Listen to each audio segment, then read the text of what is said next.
Saatnya ngopi bareng, namun sebelumnya jangan lupa like, subscribe, dan tekan tombol notifikasinya. Serta bagikan kepada yang lain.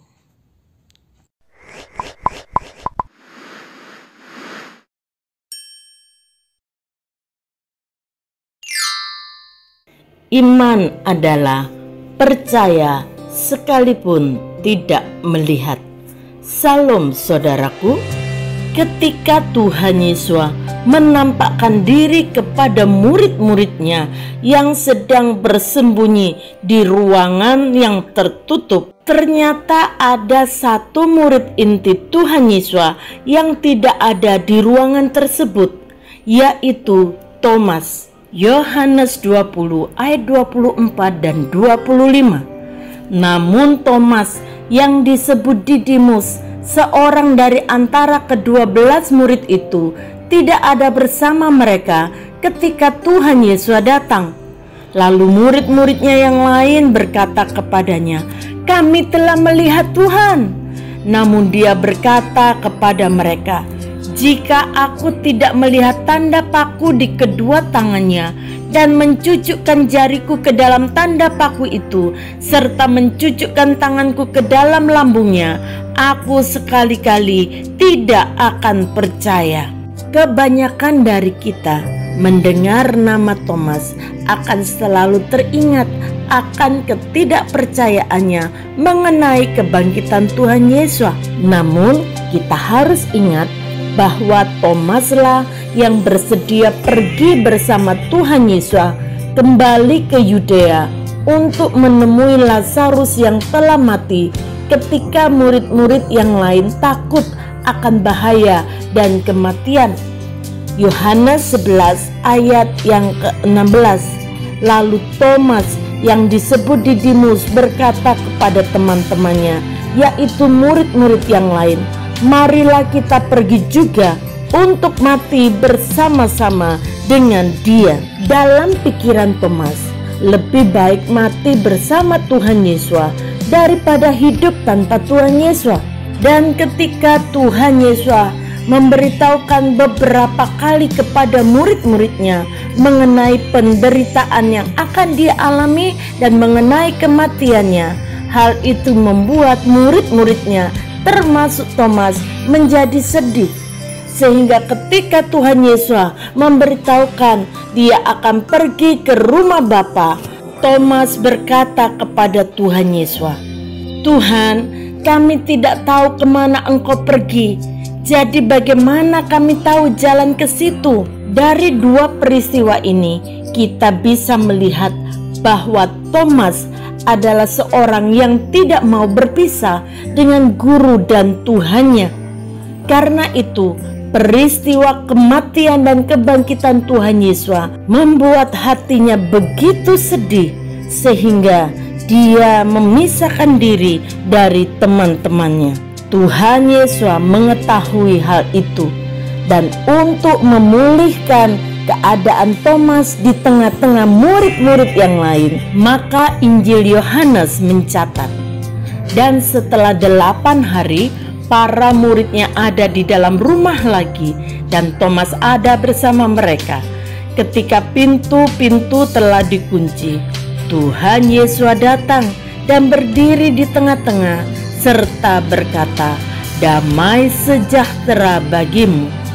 Lalu dia berkata kepada Thomas, "Ulurkanlah jarimu ke sini dan lihatlah kedua tanganku, dan ulurkanlah tanganmu dan cucukkanlah ke dalam lambungku, dan janganlah menjadi tidak percaya, tetapi percaya." Dan Thomas menjawab dan berkata kepadanya, "Tuhanku dan Elohimku." Tuhan Yesus berkata kepadanya, "Hai Thomas, karena engkau telah melihat aku, engkau telah percaya. Berbahagialah mereka yang tidak melihat tetapi percaya." Saudara, belajar dari kehidupan Thomas, kita melihat bahwa kesedihan yang berlarut-larut membuat seseorang tidak bisa lagi menerima kenyataan yang ada. Pikirannya telah dikuasai oleh perasaan sedihnya, sehingga apa yang terjadi di depan mata tidak dapat dilihatnya. Kita tidak boleh membiarkan kesedihan berlarut-larut di dalam hati kita, sehingga membuat kita mengambil keputusan untuk menyendiri, menjauhkan diri dari saudara-saudara kita, terlebih menjauhkan diri dari persekutuan dengan Tuhan dan saudara-saudara seiman. Ketika kita menjauhkan diri kita dari Tuhan dan persekutuan dengan saudara-saudara seiman, kita sedang menghilangkan kesempatan terbaik kita untuk melihat kebenaran, harapan, dan iman di dalam situasi yang paling gelap sekalipun. Siapapun kita yang saat ini mendengar renungan ini, apakah kita sudah berpuluh tahun mengikut Tuhan atau baru percaya kepada Tuhan? Tuhan Yesus menghendaki kita percaya sekalipun kita tidak melihat.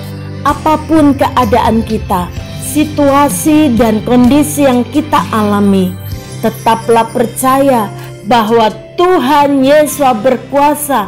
Khususnya kita yang hidup di akhir zaman ini, kita telah mendengar berita sukacita, batunya telah terguling, kuburnya telah kosong. Tuhan Yesus telah bangkit. Kalau maut saja dapat dikalahkannya, apalagi yang lain. Tuhan sanggup melakukan perkara-perkara yang besar bagi orang-orang yang percaya kepadanya. Hari ini, apapun situasi dan kondisi yang sedang engkau hadapi, jangan pernah menjauhkan diri dari persekutuan dengan Tuhan dan saudara-saudara seiman. Jangan biarkan masalahmu, persoalanmu, pergumulanmu membuat engkau menyendiri, terlalu sedih dengan situasi yang ada, sehingga engkau tidak bisa melihat Tuhanku lebih besar dari perkaraku. Bapa, kami bersyukur kami boleh mengenal Engkau, Tuhan Yesus, Tuhan yang dahsyat, Juru Selamat kami yang hidup. Terima kasih untuk iman yang Tuhan berikan kepada kami, sehingga kami boleh percaya kepada Tuhan Yesus sekalipun kami tidak pernah melihat, tetapi kami percaya seorang juru selamat telah datang ke dalam dunia ini dan memberikan hidupnya bagi kami. Karena itu kami ada sampai saat ini menjadi orang-orang yang percaya kepadamu, dan kami mau terus memelihara persekutuan yang indah dengan Engkau, dengan saudara-saudara seiman, apapun yang terjadi, karena kami percaya Engkau sanggup melakukan perkara-perkara yang besar di luar jangkauan pikiran kami. Kami serahkan hidup kami ke dalam tangan-Mu. Saudara-saudari kami yang sedang bergumul dalam persoalan-persoalan yang berat, kami memperkatakan tidak ada yang terlalu sukar, tidak ada yang terlalu berat buat Tuhan Yesus. Karena itu kami serahkan semuanya ke dalam tangan-Mu, di dalam nama Tuhan Yesus. Engkau berkuasa menolong saudara-saudari kami. Kami serahkan semuanya di dalam nama Tuhan Yesus. Haleluya. Amin.